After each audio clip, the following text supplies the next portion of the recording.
Welcome to another in our Sacred Calendar series. Today we're going to look at St Patrick's Day, and who better to do this with than Irish theologian Professor Tom O'Loughlin. St Patrick's Day, 17th of March.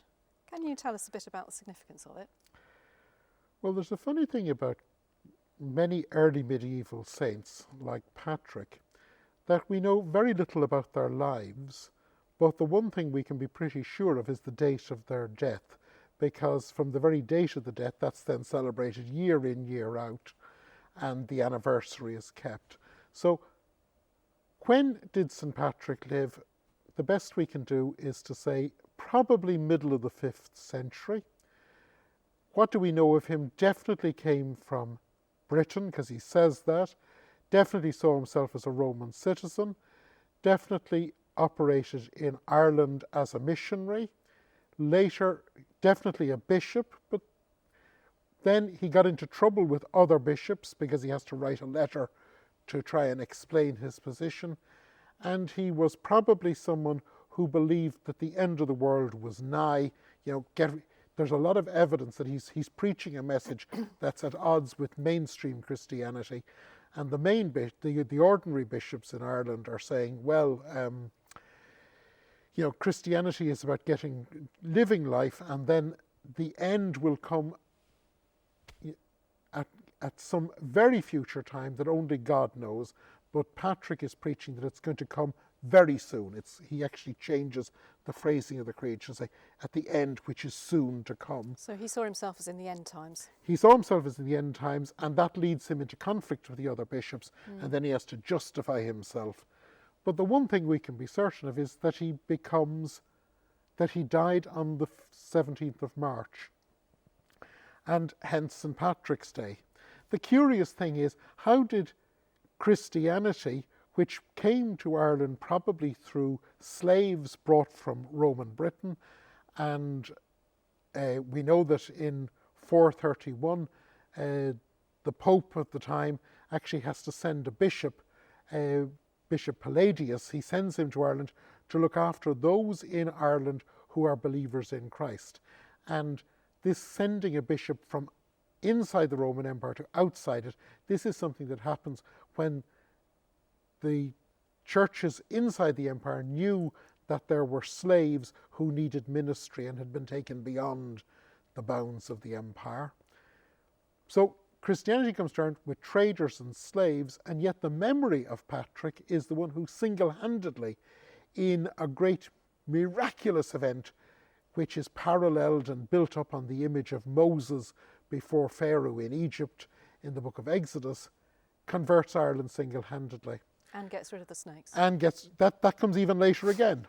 So you have this strange, enigmatic figure at odds with the other Christians in Ireland, preaching this end-time gospel, probably in the 5th century, and yet by the late 7th century, he's been made the central figure in the history of Irish Christianity, one man converting operation in one great converting scene. Even though the central tenet of the end of the world, of course, was wrong. So that was just when they were copying his writings at that period, they just omitted those passages. Did they?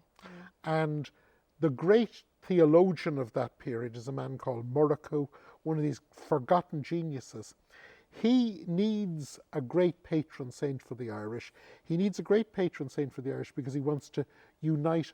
He lives in a warring tribe situation, and he thinks that by giving them a common identity as Irish and as Christians, he will be able to preach the message.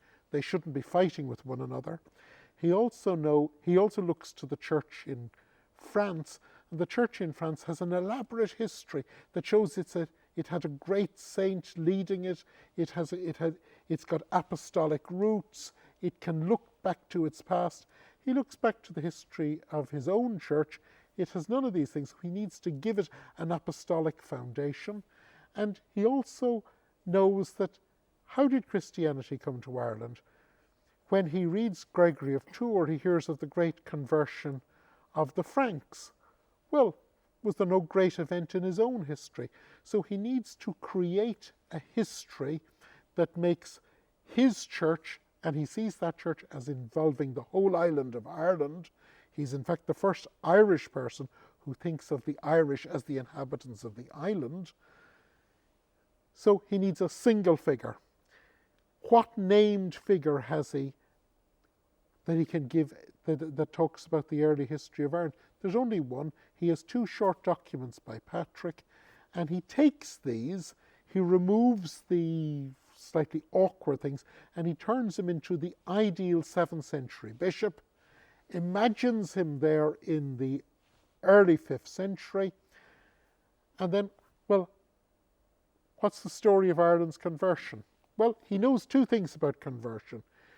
He knows that the people of Israel are formed by Moses, so Moses will be an important figure, and he knows that the perfect story of a conversion and baptism event, and conversion and baptism he sees in terms of the ending of St. Matthew's Gospel, go out to the whole world and proclaim the good news. And he says, go out to the nations and baptize them. So he thinks of a nation being baptized, euntes docete omnes gentes. So we tend to read that in terms of individuals, but he reads it as, so when was the Irish nation baptized? Well, it was baptized on a Holy Saturday night in a perfect Easter Vigil liturgy by a person who is exactly like Moses. So the story of Patrick is of an obscure, enigmatic, off-message guy who spends his time trying to defend himself, being turned in the late 7th century into being the ideal preacher, the ideal apostle, and the ideal baptizer, so that he can give his own church a suitable history, as good as that of the Franks, a story that fits with the stories of the churches he reads about in the Acts of the Apostles, and that have a unified identity which can somehow help them overcome internecine warfare.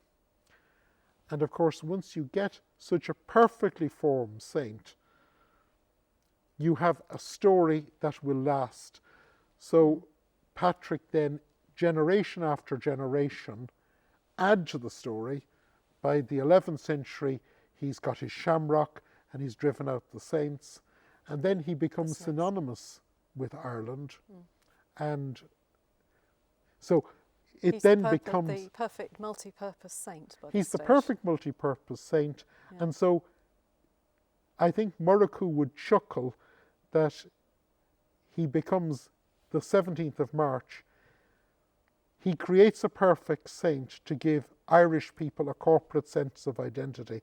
And I think Muirchú must chuckle every March when it becomes a celebration of Irishness. I'm sure he does. And of course, the extent to which St. Patrick's Day is celebrated throughout the world is a reflection on the extent to which Irish people have travelled all over the world. I noticed in Nottingham last year, in fact, lots of celebrations for St. Patrick's Day, which I hadn't particularly envisaged. The sad thing for us theologians is everyone remembers St. Patrick. How many remember the genius who really created him and the wonderful theology of the church he created? Poor old Muirchú. Indeed, poor old Muirchú. Well, despite that, I am going to conclude by wishing you a happy St. Patrick's Day, Tom. Thank you very much. Happy St. Patrick's Day to you. Thank you.